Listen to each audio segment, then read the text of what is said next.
Okay, here's my review on the Incipio Faraday Folio Case. I'm going to go ahead and take it out of the packaging.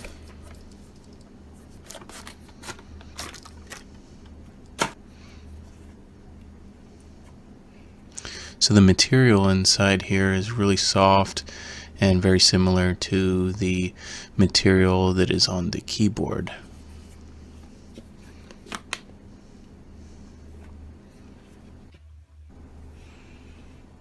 Once you get used to it, it's pretty easy to attach and detach the case.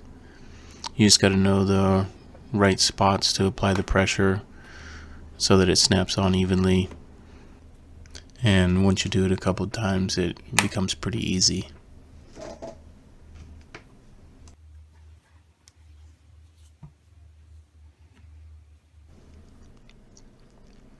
Here you can see that the lip protrudes out past the screen a little bit, so if you have to lay it on a flat surface like a table or something, the screen won't touch the table. So here's without the keyboard attached, and the magnet, it snaps pretty well, but inside the case it does feel a little bit loose, like it's moving around a little bit, but it's manageable if you don't want to have the keyboard attached.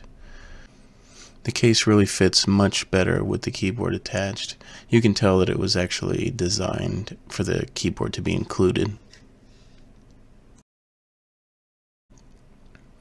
Okay, one thing I wanted to show here was a problem with the power cable now that the case is on.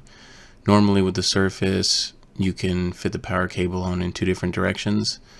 Now, see, like right here, I can't get the power cable to go on. I can kind of get the light to come on a little bit, but it doesn't fit. It's being blocked by the case.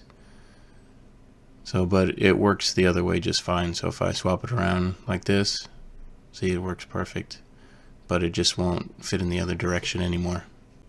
So just keep that in mind if that's important to you.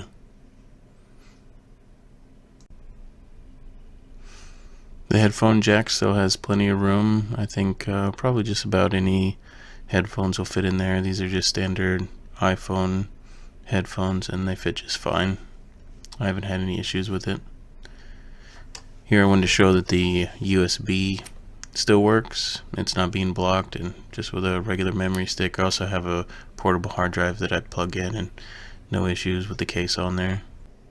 Here you can see that the camera is pretty well protected by the case, so you don't have to worry about it getting scratched like it would if you didn't have the case on there. The case does have air vents on each side for ventilation, and here on this other side as well. Okay, so the rest of this video is just me showing the weight of what the Surface weighs by itself with the keyboard and with the case on it, because the only other complaint I really have about having a case on the Surface is once you put a case on there, it just feels so heavy. And it's kind of weird. You wouldn't think that a case, even though this Folio case is pretty light, it just makes a huge difference when it's on the Surface. So normally I just use the case on there when I'm traveling, and then once I get to where I'm going, I take the case off because I don't like using the Surface with the case on. You can use it with it on there, especially when you're using it like as a laptop mode. It works pretty well, but so here I threw in an iPad with a case on there just to kind of show you the difference, where it was over 3 pounds with the Folio case on there, and then here an iPad with a case on it weighs 1.59. So big, huge difference, and it's just something that you should consider when putting a case on the Surface. Me, I have to take the case off to use the Surface. But I hope you like this video, and I appreciate your time.